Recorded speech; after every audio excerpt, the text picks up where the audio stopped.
kakati omukyala Rashida era ngono Rashida ye yali mukyala wa Professor Ssekaggya kakati no yafuuse officially omwami wa Chosen Becky munanga avuddeyo anabera nga te akolimira kapo eno naddala omukyala manyikidwa nga Chosen Becky ngagamba nti omukyala Chosen Becky yamukola winyo okubera nga te amutwalako omwami we asakoro okubera nga te munange amufula single mother ku myaka emito kinajikirwa Rashida ono yayingira obufumbo ne Professor Ssekaggya akusizira ku bigambo bye yagamba nti gyali emyaka 15 omusajja ono batandika okubeera nga te babako embeera gye bateekawo yasobola okubeera nga te munange ebaviirako okubeera nga te bafuna n'abaana era ne babeera nga te munange beeyagala naye Chosen Becky gye yava ate yamanyayo era kwe kubeera nga te munange amutwalako omwami we kakati no oluvannyuma olw'emikolo gyasobola okubeera nga tegibeerawo nako olwaleero omukyalo no Rashida atandise okubeera nga te atuula mu buyimba kamuko kamu nga wabuweereza omukyala Chosen Becky asako ne ex we Professor Ssekaggya era ng'obutambi bwe obuli mu kubeera nga te olengera ku screen yawo ngenda kusaba omukyalo nobeera nga te omuwa amagezi golooza yandikoze atya naddala mukadde kano naye ng'ekyamazima kiri nti okubeera nga abamutwalako omusajja we kirabika nga ekintu kino kyamuluma nnyo n'okubeera nga te munange atuuka kadde kano nga tena kubeera nga te ahiringa era nga njagala kubeera nga tembatirawo obutambi buno mu ngeri okubeera nga temulaba of course biki ebigenda mu maaso side zeyo ku nsonga za Chosen Becky subscribing akade ka notification bell kokoneko obulwedda this video ojja kubeera nga te ofuna notification kakati atagudde side zeno agegano Sheikh Ashraf musomo wa duwa oyo yenkujukiza bujukiza namba zisimu zibeera wansi ku stickers omunonyako ajja kubeera nga te akulombera duwa nawe wegate akunkuyanja y'abantu abakiyongedde okubeera nga te munange bagendayo ne babeera nga te abawa obujulizi so ebyo no bibigenda maaso side zeyo kambabwe ensonga zino nkomawo mawulire amulama kino taba enkuze kutuuka wano sirabanga ku mukolo gwa kwanjula gye baaniriza taata nga mugenyi taata ne mutuuka n'okumuyisaako kabbomu detector ne mwanyinaze Becky weekoze bintu oba oli mu video shoot enewe byonna bisoboka abaana abawala bwe mufuna essente okusinga abalala mu kika nga mwekola ebintu naye ekinjiza enviiri ku mutwe kwe kulaba taata nga bavuga wanika emikono mangu katulabe eno magulu ne bannange monzeno sabanga ofune mu kantu mu nsawo oba oli musajja oba oli mukazi bannange omuntu omunaku ajogebwa ku nseno babuulira ate nammwe abaana bwe mufunanga essente temujoganga bantu omukolo gwakwanjula gubeera mu maka ga taata gwa taata yabeera omukulu okusinga buli omu yennaawo standa by'omwana ng'ayisa ku taata kabbomu detector netegeera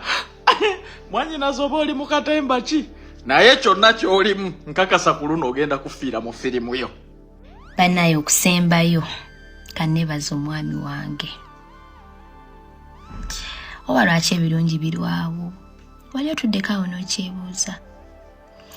ekirungi kigenda okujja ng'omaze oyita mayinja mwami wange omusajja oyo yakyali ewaffe ndowooza mutegedde ntuba wakye twagadde abantu batendewalidde ne baba ebifaananyi by'okukyala yakyala ewaffe ffe ffenna twakaaba okuva ku taata paka ku mwana asembayo omusajja nguze nga atalina mwana ninga akawala akato oba akasoma university ne kasoma emisomo gyagwe ne kagenda e Bulaaya ne kakomawo nga kakitiibwa abasajja ne bagamba nti twagala omusajja omulungi agwanira muwala waffe omwami wange bw'atyo bwampisizza bebi manyi vidiyo eno ogenda giraba webale sina kyengwana siri muwala mulungi nze n'okuyimba siyimba nnyo nga we bagamba n'ebintu tebibulamu naye mukwano gwange olunaku lwe wamproposing olwo lunaku naye ndirowoozaako lukikulungiika naganya okukaaba so ngenda kulwana n'amaziga musajja yam proposing musajja yanakyali waffe bane kukyala yaleeta ebintu kambabulire twekaza naye omusajja bwakyali wammwe n'akwanjula kyanjawulo n'olutiko lungiise kyanjawulo nnyo mpulira mwagala nnyo nali naggwamu essuubi nze ndi mwana muto naye nali naggwamu essuubi nabonaabona mangu buli we nagwanga gaabanga maziga ng'essuubi lyabula nga mmanyi ndiko ekikyamu essuubi lyali lyabula ku myaka gyange emuto nga ninga omukadde era nga I'm proud of it nga ndi proud nga yebanvuma obukadde kituufu ndi mukadde nazaala mangu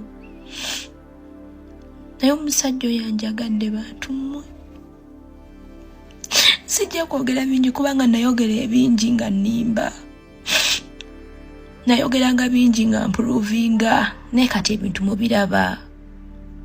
bino tebiriko okuprovinga byekola byokka terukyanka olunaku oyo omusajja n'atangamba nti ndi mulungi nze nali manyi ndi mubi nze bangamba ndi mubi era nga nomala oŋŋamba nti ndi mulungi gwe nkukyawa kuba oba mulimba oyo omusajja buli lunaku aŋŋamba ndi mulungi omusajja yagadde abaana bange alina okwagala buli kyenamiisinga mu musajja buli kyenamiisinga mu siteegi y'okwagala kinkoledde omusajja oyo nga yakankwana nze nali sigendangako out nina ebigambo 100 ebyo y'omusajja kufiirwa obulamu bwange nasimanyi bya out bagenda batya kati nga ngamba oveewaako ogende out oyo omusajja ntutte mu movie abantu b'okwarena bakimanyi akashia ndowooza nentuka essaawa ne bintama nga lwentukayo ne baka bwebasi buli kirungi akutwala mu kifo n'otuula awo nagamba nyumirwa omusajja oyo anjagadde mwe nina omusajja omulungi abakazi tuli bayombi and that is our nature kyokera ku makya ng'owuli oli stress oli mu periods zo n'ogamba omusajja kati yaba yafunyeyo omulala nga takedde kumbooza nga it's not even true but my man can never allow a battle at home ne bwegera ku makya n'ennyiiga atunulira ng'aseka ng'agamba ate bw'onyiiga onyirira nnyo oyo omusajja yansanga ndi ku stage egenda okwonooneka n'ekyawa nnyo navumwa nnyo nengamba kati ngenda kukola buli kimu era yali mukwano gwange nemunyumiza nemugamba nkubuulire bayenda batya pulira njagala kwenda bayenda batya oba okola otya nga nebuuza ku ye nga mwebuuzaako ne mugamba njagala bampumule feesi njagala oba ne tatu zino yeyantwala ne bazinkuba kiki n'ekimuli nga njagala kwonooneka nga banvumidde okwonooneka banvumye obwenzi nga simanyi nabwe kibakuba mwezi mu buyimbi bwange buno abasajja bannyingiranga nga bankwana sikkiriza naye nga ndi mbaziga naye omusajja oyo yankyusa era mbeera ngamba Katonda singa teyajja singa ndiwa nali neekyaye bannange bwemulaba abantu abanywa omwenge oba enjaga temubanenya olina stage wootuuka ng'okooye n'ekirala omusajja yenna ayagadde omukazi w'abaana ffe twakula ku kyalo nga bwe bagamba gundi yafunye omukazi w'abaana weeka ng'ogamba musiru bakyetasa kufuna talina mwana era we nazaala abaana abangi nengamba kati sikyalina kyezza ani agenda okunjagala ku mutima kanyonooneke nyono bimanya sibimanyi sigenda nko mu kirabu kunyumirwa obulamu bwange bwonna nga ngenda mu kirabu kuyimba naye omwami wange bwe yansanga nangamba nedda oli mulungi wagwa mu babi sijja balima nti yali akyuseeko omwana oyo alina omutima omulungi negomba nnyo okulaba ku maama we. Angamba Mukama bamukuza batya nange nkuza abange bwe bati. Nena tuka ku maama we era naye n'empunga talina wadde omutima talina adde ekigambo kino ekiyinza omuvaamu musibise. Bannange omusajja oyo nina ebigambo bingi naye ndowooza bwe ndituuka ne mala emyaka nga 10 mbufumbo ndituula n'ennyumya bwe naabinyumya olwaleero bajja kugamba Becky akoona Becky alumya Becky akola ki naye nina ebigambo ebiri wano ku mutima gwange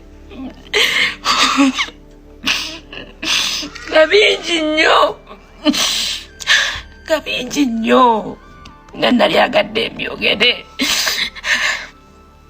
Omuyimbi ajja kufa bubi olumwanga teri amanyi ng'oyina kakasa neba naye kati nkakasa wamumbulire omusajja tayagala vidiyo yagwe nkaka jangu tukole vidiyo n'omukaka n'ayomba sibyagala zijja mu kamera n'omugamba jangu tukoleyo tabyagala ngeri tabimanyi simutegeera tamanyi bya social media era yagenda nayiriba era abantu bamugwako eyo ng'anoonya ebyokulya mukwano yayimirira nange sibanko mu mmotoka omusajja wange wadde mumumanyi buli wayita bagamba professor ne mugenja lenduma n'agaana okuyimirira ngulire ona era mukwano bwayimirira n'abagamba mujje bale kuba mumanyi abantu abamulabyeko waliwo nirabira makeup mu mmotoka nga bantu bangi ate tabakyala bamwagala n'afuluma ne ng'aba nayo n'omusajja tamanyi maanyi ge n'afuluma n'agenda n'abagamba bannaye mukyala wange talina makeup ng'akubulako 20,000 ku sente ze yali ayina n'abagamba nja kudda nzibawe teyeegulumiza asigala ali bw'ati ne mu maaso gange ayagala abaana bange abayigiriza empisa. Abaana bange baali tebamanyi taata sijja balimba baali tebamanyi nga buli muntu aba anko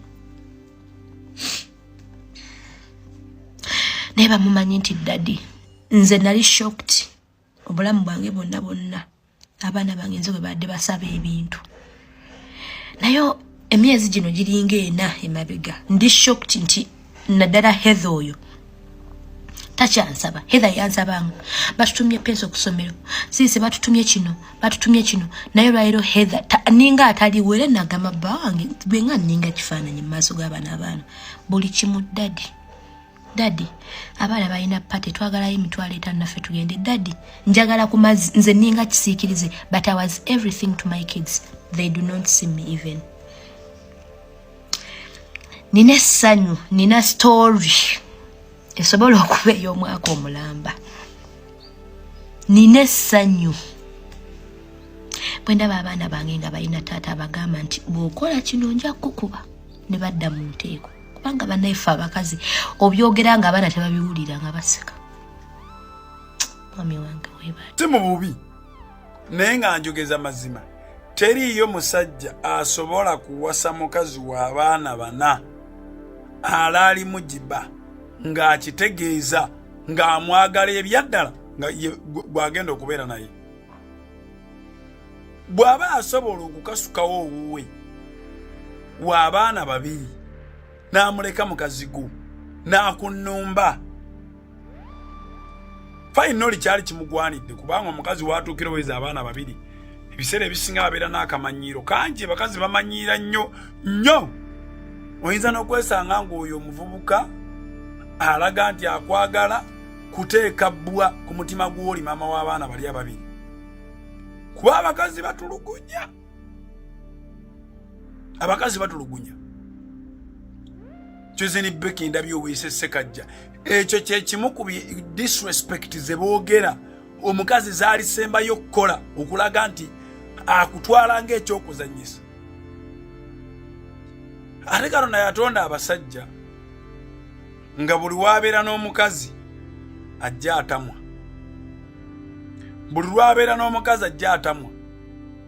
Ate Katonda n'atonda abakazi nga buli lwabeera naabwe yeeyongera okwagala. Kale the difference weeri awo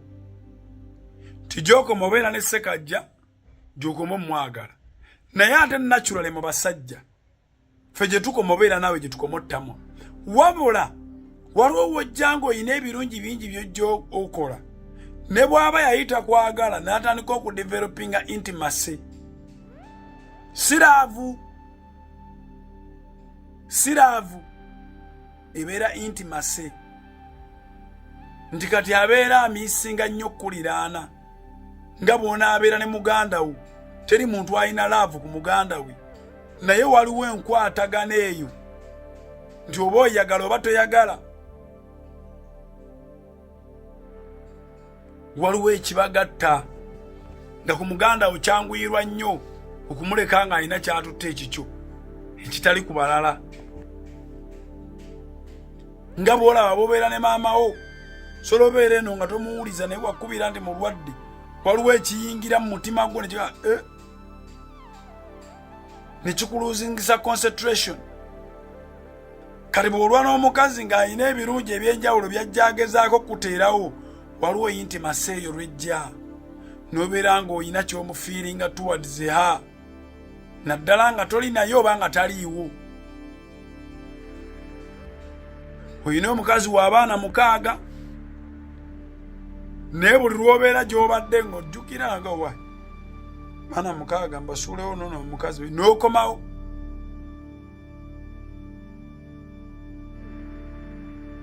Naye kati wano Chozeni njukira biwawaananga mufumbi w'emmere waligenze mpola munnange. Chozeni Beki njagala okukubuulira muwala wange, omusajja ng'omuto gukola nga guli nnomo, teri musajja asobola gwa mulaavu na sirebu. Mpozi nga muzeeyi kubanga musajja mukulu naye abasajja